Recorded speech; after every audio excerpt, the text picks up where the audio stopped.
ભારત પાકિસ્તાન વચ્ચે યુદ્ધ જેવી પરિસ્થિતિ હાલ સર્જાઈ છે, તો બીજી તરફ યુદ્ધ જેવી પરિસ્થિતિને ધ્યાનમાં રાખીને સુરતના દરિયા કિનારે પોલીસે સર્ચ ઓપરેશન હાથ ધર્યું છે. સુરતના એલર્ટ અંગે પોલીસ કમિશનરે ટેલિફોન પર માહિતી આપી હતી અને સુરતની તમામ પોલીસ ટીમને એલર્ટ રહેવા આદેશ પણ આપવામાં આવ્યા છે. ભારત પાકિસ્તાન વચ્ચે યુદ્ધ જેવી સ્થિતિ હાલ સર્જાઈ રહી છે, તો બીજી તરફ યુદ્ધ જેવી પરિસ્થિતિને ધ્યાનમાં રાખીને સુરતના દરિયા કિનારે પોલીસે સર્ચ ઓપરેશન હાથ ધર્યું હતું. સુરતને એલર્ટ અંગે પોલીસ કમિશનરે ટેલિફોન પર માહિતી આપી હતી.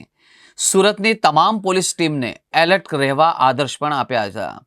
ભારત પાકિસ્તાન વચ્ચે યુદ્ધ જેવી સ્થિતિ હાલ સર્જાઈ છે, તો બીજી તરફ યુદ્ધ જેવી પરિસ્થિતિને ધ્યાનમાં રાખીને ગુજરાતના ઔદ્યોગિક શહેર સુરતમાં હાઈ એલર્ટ જાહેર કરવામાં આવ્યું છે.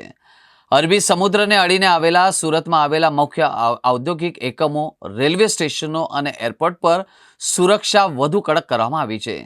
પોલીસ કમિશનર અનુપમસિંહ ગહેલોતે કહ્યું કે સુરક્ષા દળો સંપૂર્ણ સાવધાની રાખી રહ્યા છે અને કોઈ પણ પ્રકારની કટોકટીનો સામનો કરવા માટે તૈયારીઓ પણ પૂર્ણ કરી દેવામાં આવી છે. નાગરિકોને સલામતી માર્ગદર્શિકાનું પાલન કરવાની અપીલ પણ કરવામાં આવી છે.